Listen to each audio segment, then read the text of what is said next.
Okay, so tonight we're going to have a little look at the ZiboMod 737-800X in X-Plane 11.5. It's a free aircraft, it's study level, so everything works and it behaves more or less as the real thing behaves.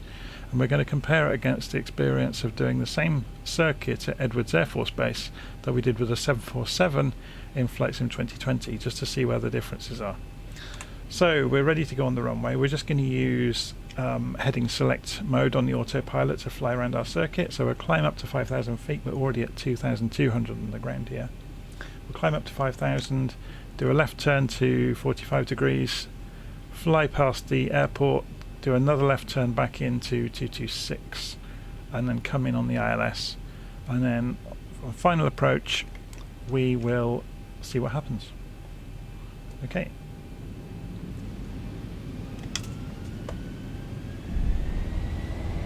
So flaps are on 5 degrees.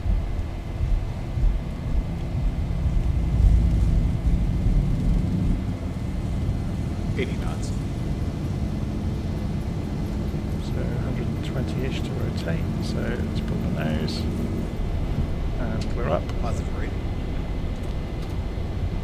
Gear up. Flaps 2.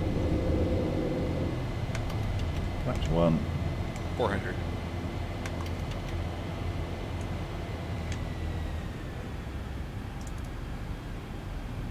On speed mode, autopilot on. Oi, why are we getting a warning?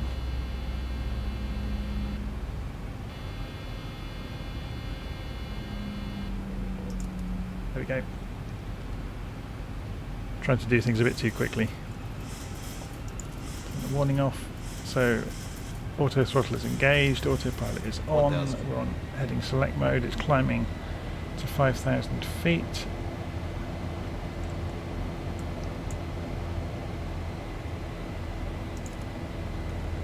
Stop it going up quite so fast.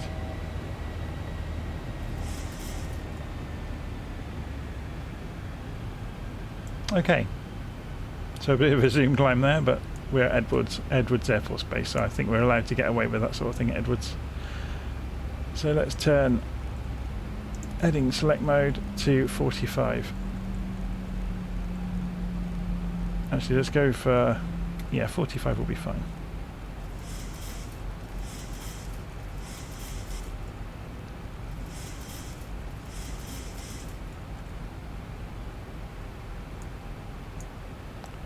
We'll turn the flight director on that side as well. So 226, we'll change that as well just to be a bit more correct.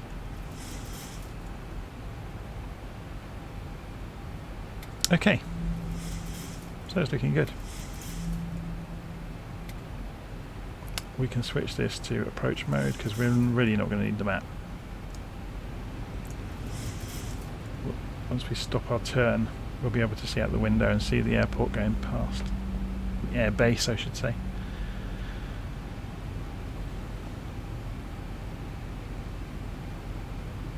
So doing 200 knots.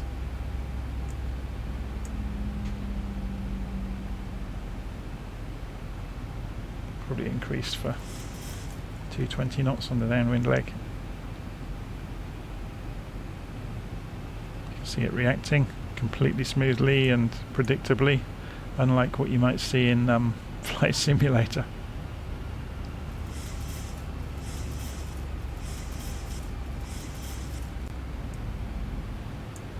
Okay, so there's the runway.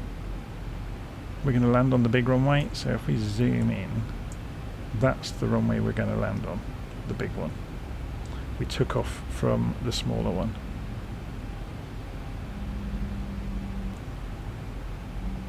But we're going to head a little way down range and then make our turn back in. So we'll give it a few minutes just to fly out.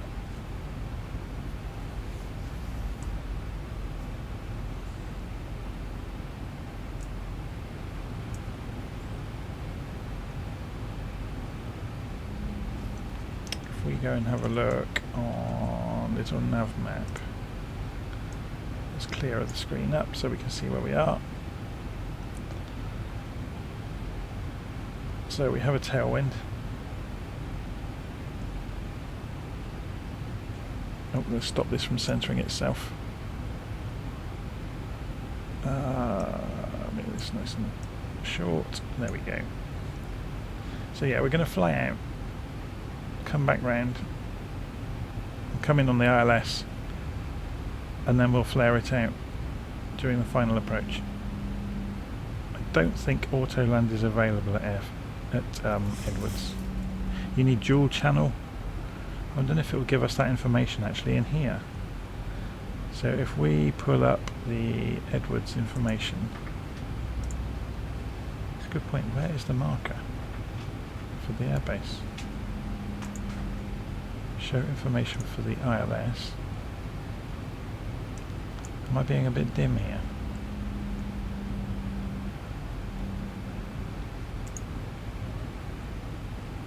Here we go.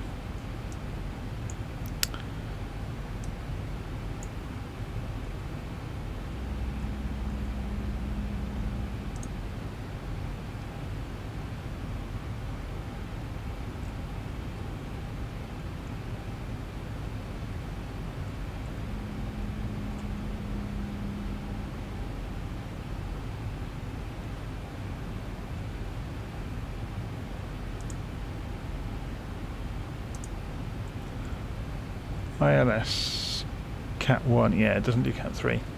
That's why. 2500. All that means is we can't do multi-channel, or no, dual-channel ILS, so we can't do a flare. I wonder if that explains... Oh no, because Flight Simulator still flared, so that was taking no notice of it. But it would explain why we didn't get flare mode come up. But it still tried to flare and made a real mess of it. So we'll flare by hand. Okay, so I think we're probably far enough out. Should we have a quick look at the map? Oh no, we'll wait a little bit longer. But we can start scrubbing some speed off.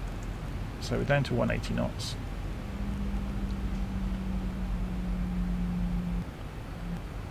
And we'll do things a bit more methodically than we did when we took off.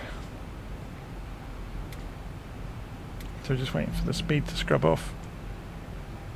We'll start our turn to 226.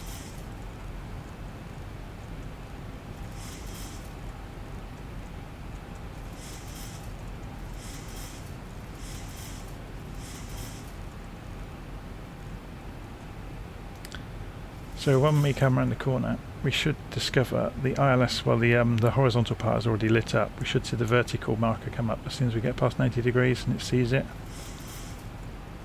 I should say 90 degrees to the runway. As soon as we are inside that angle, you would imagine the radio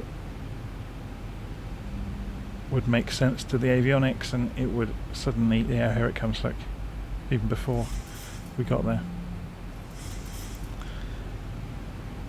Okay, so we're below the glide slope, which is good. We're going to go to flaps now, flaps 1 to begin with.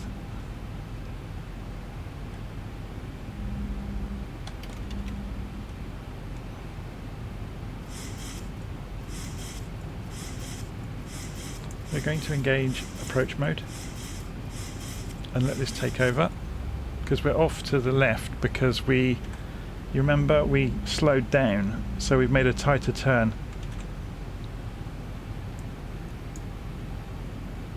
Okay, so because X-plane is that bit more accurate, we've only got single channel. You can see it here, look, single channel on the ILS, which means it can't do auto land.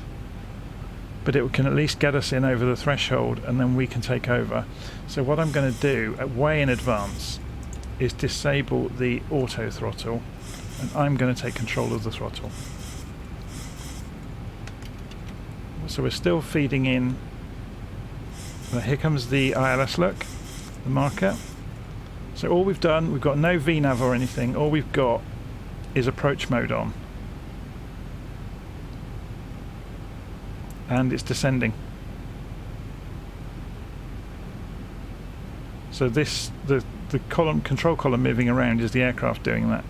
There seems to be a bug in the latest version of the ZiboMod that light is not staying on, but that might be accurate. We've got a warning that I've switched off the auto throttle, that's fine.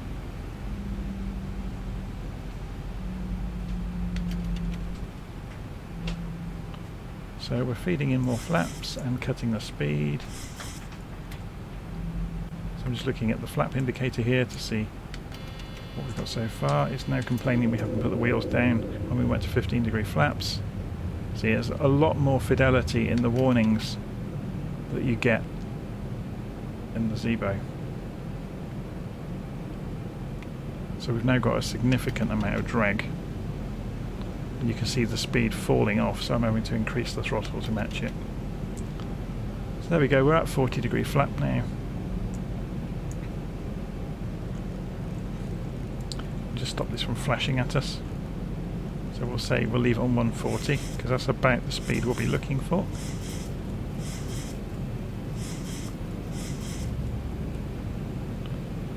Okay, so let's just straighten our view up and enjoy the ride in. So give it a tiny bit more throttle, climb us back towards 140 knots. That headwind is blowing around a little bit. So I'm going to give it a bit more authority on the throttle to get us back to 140 knots. Yeah, it's up to 24 knots now, look at the headwind. And that's stopped us accelerating. 25 knots headwind.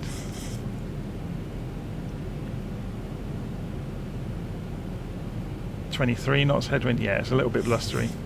Nothing too bad there.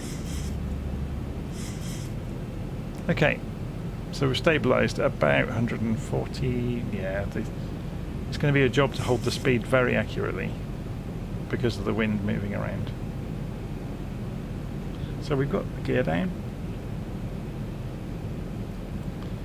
we've got full flaps, the autopilot is flying us in, but we will disengage it when we get to about 100 feet or so and just fly the last bit.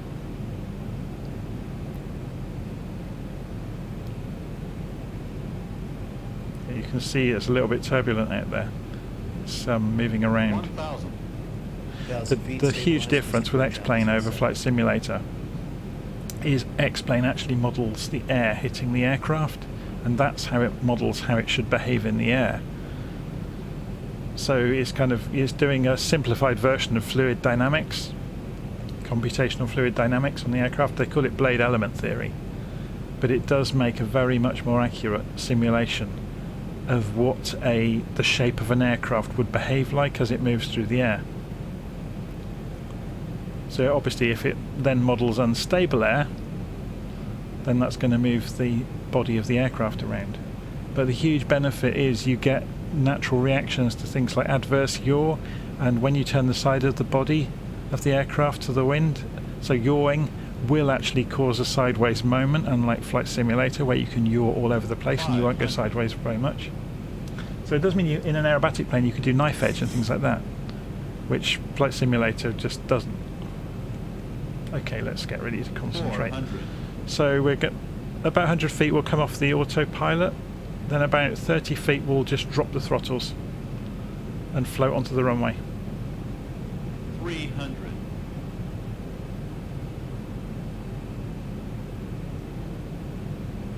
So at the moment the aircraft is trimming itself.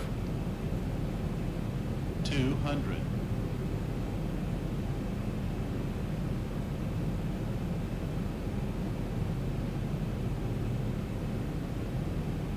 100. So, off the autopilot. Switch the alarm off. 50. 40. 30. 20. 10.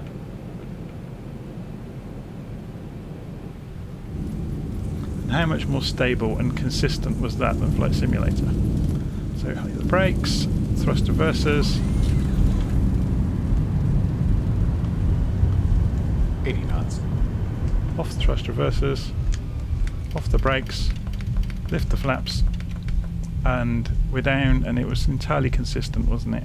Nice and smooth. Unlike Flight Simulator where you get this bizarre floating over the runway. Okay, I'm going to stop the video there. I'm not going to record the whole taxi back to the apron because that's just ridiculous. But there you go. It was a good example of showing the major differences.